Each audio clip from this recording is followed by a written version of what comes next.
This is a very exciting time for this neighborhood of Redondo Beach, you know. Thousands of people, coast to coast, not only from here in Southern California, but everywhere, heard about LA police officer Kristina Ripatti and her story. You know, she was shot and paralyzed in the line of duty, and everybody, they were so moved by this story, they nominated her to TV's Extreme Makeover Home Edition. Well, now, the family has gone to Cabo San Lucas, and while they're away, they have a week here, this TV show, to transform the home, to make it wheelchair accessible for Kristina, and truly to make it a dream come true for the entire family. Well, I'll tell you the truth. You know, when you watch the show, you see that we build a house in a week. It's really not a week. It's less than a week. It's just about 6 days. We do 6 months worth of work in 6 days to bring these families home.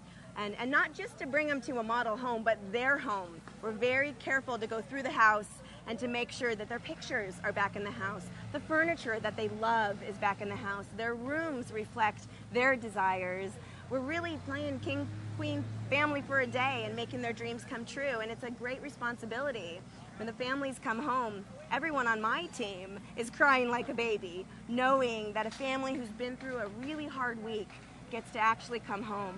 The Ripatti-Pierce family touched our hearts and our souls. Kristina Ripatti is a hero.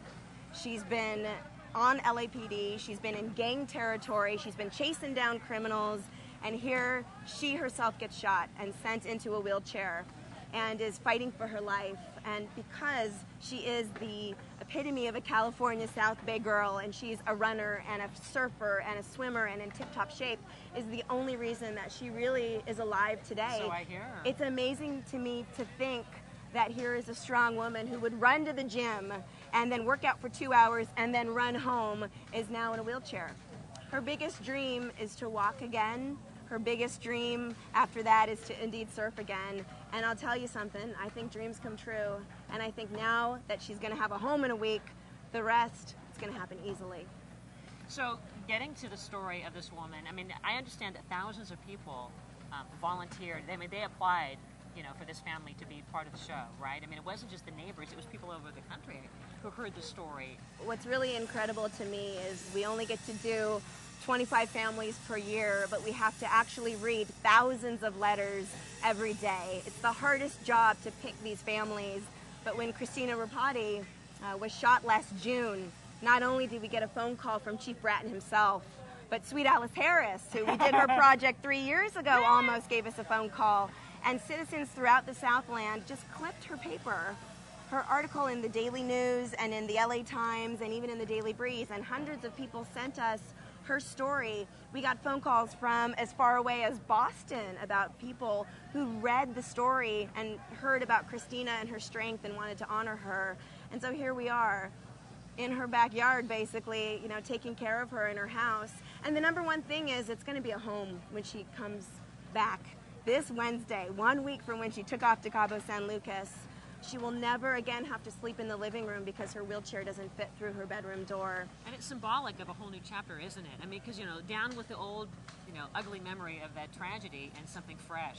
It's been a terrible year for this family, and we hope that what we do here this week is going to make it a little bit better. But it's not just us. It's not just a television show. It's really not about us at all. It's about the builder who waives their fees and works for free and builds a house because their heart and soul is about helping families. Cornerstone Construction Group is a small family-run business, but when we asked them if they would help us, help a family, they prayed about it and they said yes right away. And they called all their friends, every sub they've ever worked with, every trade partner they've ever worked with who are also volunteering their time. Their first phone call was to an organization called ShareFest, who organize cleanup projects and construction projects for South Bay residents based in Redondo Beach. Their second call was to Beckett & Beckett, a PR firm who've been working pro bono, not just this week, but getting ready for what is going to be, I think, the greatest week of my life, being here in my backyard and taking care of my community and watching friends and neighbors and churches come together to really make it happen. Thousands of people. 10,000, I understand, are going to be here.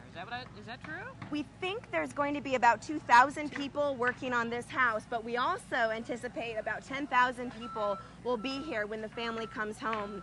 That moment where the family comes back in a limo and the bus pulls up and everybody in the crowd is chanting, "Move that bus, move that bus," so that they can watch as our family sees their house for the first time.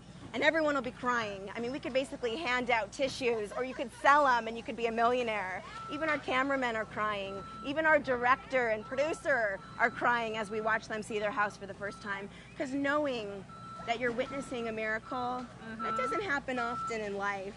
But every Extreme Makeover Home Edition, I believe, is a miracle. It's a miracle when we can make dreams come true. It's a miracle when we can help families. It really shows what this country is all about. Now, believe me, I was a cynic when I first thought a show is going to build a house in a week, but I've stood here 85 times and I've watched families come home week after week, and it's just incredible. And you stay in touch with these families too, right? You kind of get the after story. We keep in touch with these families. The builders do warranties on their homes.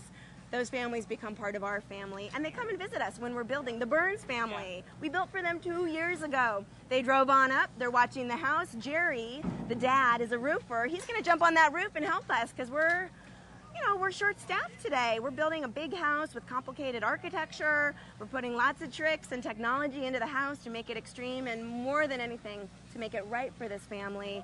So when she comes home, life is going to be just a little easier for her while she goes into rehabilitation, and while Kristina really and truly walks again, because this house helps her do it. I can't imagine when the show, if it ever ends, you ever getting over this. I mean, how do you top this, you know? Unless there was something like this that every community without a show could somehow together make this miracle come true. You know what, Cindy? You're absolutely right. And what touches my heart and soul is that when we leave a neighborhood, that neighborhood picks up where we left off. We get letters from 8-year-old kids who are starting service groups and planting flowers in front of old age homes. We get letters from neighbors who are now painting the fence of little old lady down the street. We get papers clipped and sent to us that our church is doing an extreme makeover because we saw you guys do an extreme makeover, and if you can do it, we can do it. And it's this movement that's starting state by state across the country of neighbors helping each other, not waiting for the television cameras to come. And in fact, some of them send letters, and because we get so many that we can't come, they just do it on their own, and I love it. And there's always Habitat for Humanity that year after year are building homes for deserving families. There's Homemade America that is building homes for the homeless, and really and truly gathering volunteer and the building community together to build these shelters. There's amazing organizations that do pick up where we have left off, and I feel that if nothing else, we're just showing people they can do it. I mean, 17 to 20 million people a week are watching our show, and they're saying, if they can give a miracle to this family, and they're a small group, why can't I? And again, we see volunteerism, you know, really taking off in this country. And if our little TV show can inspire that, you know, I feel at the end of the day, I've kind of done my job.